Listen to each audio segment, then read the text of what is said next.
BJP, BRS రెండు పార్టీలు ఒకటేనని MLA Kokkirala ప్రేమసాగర్రావు విమర్శలు చేయడాన్ని బీజేపీ జిల్లా అధ్యక్షుడు రఘునాథరావు ఖండించారు.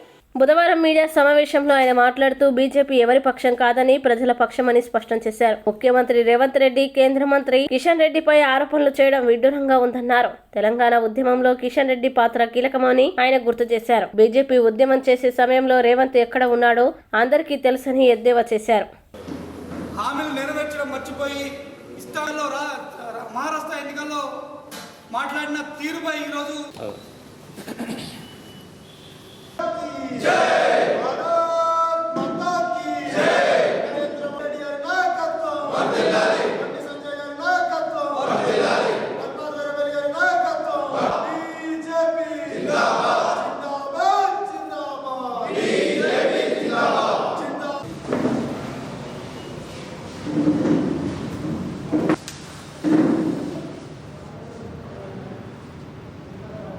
గత కొన్ని రోజుల నుంచి అక్కడ ముఖ్యమంత్రి రేవంత్ రెడ్డి గారు, ఇక్కడ మన స్థానికంగా మన కాంగ్రెస్ ఎమ్మెల్యేలు భారతీయ జనతా పార్టీ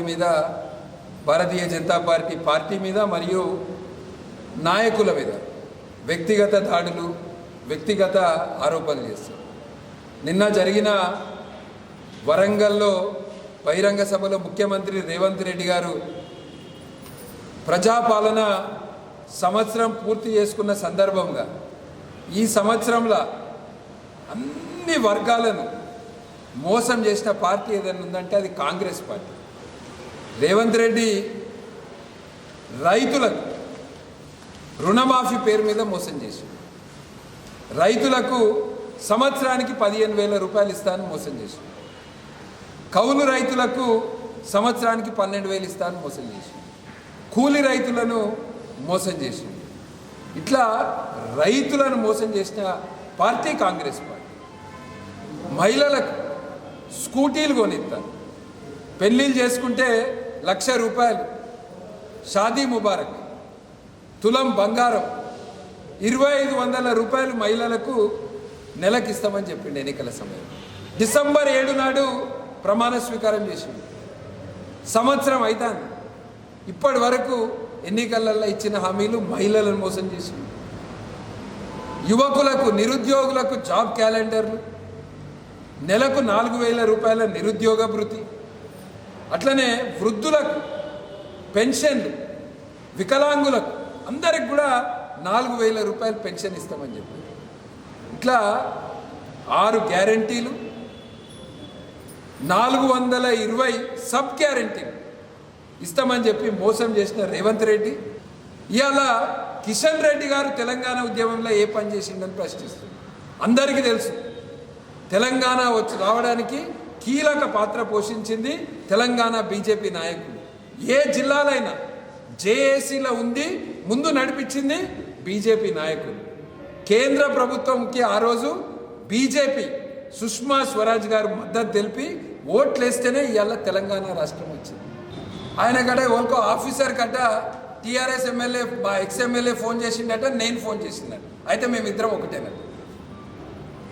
నువ్వు కూడా 5 సంవత్సరాలు ప్రతిపక్షంలో ఉంటివి టీఆర్ఎస్ అధికారంలో ఉన్నప్పుడు. నువ్వు కూడా చాలా సమస్యల మీద మాట్లాడుతుంటివి, నేను కూడా చాలా సమస్యల మీద మాట్లాడుతుంటిని. చాలాసార్లు నువ్వు కలెక్టర్ కానీ పోలీసు వాళ్ళకి కానీ అధికారులకు ఫోన్ చేస్తుంటివి.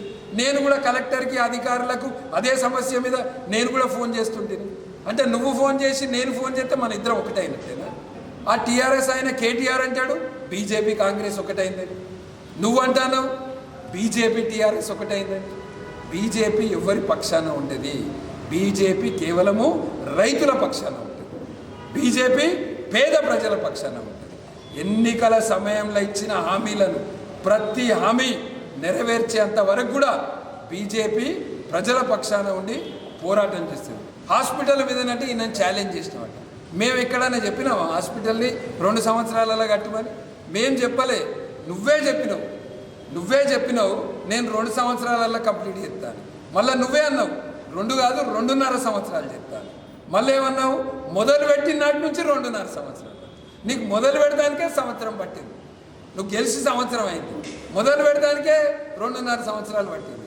నీ మాట మీద నీకే నిలకడలేదు. నువ్వేమో super speciality hospital MCh hospital అని నువ్వు చెప్తాను.